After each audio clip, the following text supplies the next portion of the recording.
A nossa aula da Escola Aberta de hoje é sobre filosofia hermética. Filosofia hermética é um termo muito divulgado, entretanto, pouco sabido qual é a origem e a fonte desses registros. De onde sai a expressão, quem são os autores que divulgam essa ideia. A Renascença, por exemplo, tem uma sequência de publicações de textos de filosofia hermética, e a Renascença aceita Hermes Trismegisto como uma pessoa real, uma pessoa de grande antiguidade e autor dos escritos herméticos. Isso estará escrito, por exemplo, nas crenças dos principais padres da Igreja, em particular em Lactâncio e Santo Agostinho. Nós poderíamos perguntar, por exemplo, o que terão em comum Ibn Arábini, Moisés de Leão, que é o redator do Zohar, Marcílio Fitino, Francisco de Holanda, Gomes Freire de Andrade, Eliphas Levi, Helena Blavatsky, René Guénon, Rudolf Steiner, Fernando Pessoa, Ezra Pound, Raul Leal e Antônio Maria Lisboa, para citar apenas alguns. A seu modo, todos eles cultivavam uma postura espiritual, cujo impacto advém não de uma revelação original, que de fato não existe, apesar de em certos casos formalmente anunciada, mas de uma comunhão de pressupostos aos quais hoje, por extensão semântica, é moda chamar esotéricos. Ora, estes mais não constituem que uma parte visível, o exotérico, de um iceberg que mergulha profundamente no oceano, fonte e origem das diversas correntes e contracorrentes que banham os continentes da memória humana. O oceano a que me reporto dá-se pelo nome de filosofia hermética. Com efeito, filosofia hermética ou tradição hermética e hermetismo são designações consagradas para um corpo de texto, o corpus hermeticum, expondo doutrinas de teor por vezes divergentes, oriundas do Egito, notadamente de Mênfis, Sais, Hermópolis e Tebas, e consignadas em tratados gregos elaborados durante os séculos II a III, os quais os neoplatônicos, por as suporem reveladas pelo deus Tote, atribuíram a Hermes Trismegisto, ou 3 vezes grande, qualificativo que só surge com o hermetismo filosófico, fazendo a sua aparição cerca de 237 d.C., numa inscrição votiva encontrada perto de Akhmin. Trata-se, dirão alguns, de um sistema filosófico marginal, ingênuo. Desilude-se quem pensa dessa forma. A filosofia hermética configura um grande movimento. Vamos verificar rapidamente como é que os livros de filosofia hermética, como é que a pessoa de Hermes Trismegisto aparece muitos séculos depois num contexto do Renascimento. Todos os grandes movimentos de vanguarda da Renascença tiraram vigor e impulso emocional do olhar que eles lançavam ao passado. A visão de um tempo cíclico como um perpétuo movimento que partia da Idade Dourada, da pureza e da verdade, e passava sucessivamente pelas épocas do bronze e do ferro, ainda vigorava. E a busca da verdade, portanto, implicava necessariamente a busca do ouro antigo, original, primitivo, do qual os metais menos nobres do presente e do passado imediato eram uma degenerescência ou uma corrupção. A história do homem não representa uma evolução da primitiva origem animal para a complexidade e progresso sempre crescentes. O passado era sempre melhor que o presente, e o progresso era a revivescência, o renascimento da antiguidade. O humanista clássico recuperava a literatura e os monumentos da antiguidade clássica com os sentimentos de retornar ao ouro puro de uma civilização melhor e mais elevada que a sua. O reformador religioso voltava-se para o estudo das Escrituras e dos primitivos padres, com o sentimento de recobrar o ouro puro do Evangelho, soterrado sob recentes degenerescências. Isso são truísmos.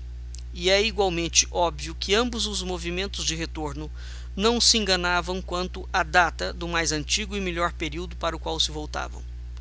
O humanista conhecia a era de Cícero e também a idade de ouro da literatura clássica. O reformador, embora não muito esclarecido quanto à data do Evangelho, buscava retornar aos primeiros séculos do cristianismo. Mas o movimento renascentista do retorno à puridade de ouro da magia está baseado num radical erro de datas. As obras inspiradoras dos magos da Renascença, e que eles acreditavam da mais remota antiguidade, haviam sido escritas no século II ou III depois de Cristo.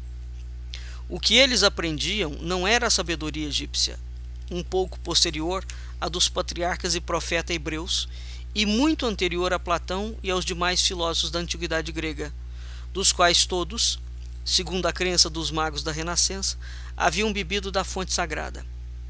Eles se baseavam no substrato pagão do primitivo cristianismo, aquela religião fortemente tingida de magia e de influências orientais, uma versão gnóstica da filosofia grega e refúgio de fatiados pagãos que buscavam respostas para a vida, diferentes das oferecidas pelos primitivos cristãos. O deus egípcio Tote, escriba dos deuses e divindade da sabedoria, era identificado pelos gregos com Hermes, ao qual às vezes davam o epíteto de 3 vezes grande. Os latinos apropriaram-se dessa identificação de Hermes, ou Mercúrio, com Tote, e Cícero, na sua obra De Natura Deorum, explicou que, na verdade, havia 5 Mercúrios, sendo o quinto o matador de Argos, o qual fugira, em consequência disso, para o Egito, onde dera aos egípcios suas leis e letras, adotando o antigo nome de Teut, ou Tote. Inspirado em Hermes Trismegisto, desenvolveu-se uma extensa literatura em grego, consagrada à astrologia, às ciências ocultas, às virtudes secretas das plantas e das pedras e à magia simpática, baseada no conhecimento de tais virtudes e interessada também na fabricação de talismã para atrair o poder das estrelas, etc. Além desses tratados ou receituários para a prática da magia astral, inspirados em Hermes, desenvolveu-se também uma literatura filosófica associada a esse mesmo referenciado nome. Ignora-se quando o quadro de referências hermético foi primeiramente utilizado para a filosofia, mas o Asclépio e o Corpus Hermeticum, que são a parte mais importante chegada às nossas mãos da hermética filosófica, devem provavelmente ter sido escritos entre 100 e 300 depois de Cristo. Essas obras, ainda que moldadas por um quadro de referências pseudo-egípcio, têm sido consideradas por muitos estudiosos um repositório de elementos egípcios genuínos. Outros entenderam que há nelas alguma influência de crenças egípcias nativas. Seja como for, de certo não foram escritas na antiguidade remota por um onisciente sábio sacerdote egípcio, como acreditavam os renascentistas, e sim por vários autores desconhecidos, todos possivelmente gregos. E o que ela contém é a filosofia grega particular de seu tempo, mescla de platonismo e estoicismo, combinada com influências hebraicas e talvez persas. Ainda que muito diversas, todas elas exalam uma intensa piedade. O Asclépio, por exemplo, pretende descrever a religião dos egípcios e os ritos e processos pelos quais eles atraíam as forças do cosmos para as estátuas de seus deuses. Esse tratado chegou aos nossos dias através da tradução latina, antigamente atribuída a Apuleio de Madaura. O Primando, que é o primeiro tratado do Corpus Hermeticum, uma coletânea de 15 diálogos herméticos, traz um relato da criação do mundo reminiscente, em parte, do Gênese. Outros tratados descrevem a ascensão da alma pelas esferas dos planetas para o reino divino, ou narram estaticamente um processo de regeneração durante o qual a alma quebra as correntes que a ligam ao mundo material e se torna repleta de virtudes e poderes divinos. No primeiro livro da sua obra, La Révélation de Hermes Trismegisto, Festugier analisou o estado de espírito da época por volta do século II d.C., na qual foram escritos o Asclépio e os tratados herméticos que nos chegaram na coleção do Corpus Hermeticum. Aparentemente, aquele mundo era altamente organizado e vivia em paz. A Pax Romana estava no auge da sua vigência e as populações mistas do império eram governadas por uma eficiente burocracia. Ao longo das estradas romanas, as comunicações eram excelentes.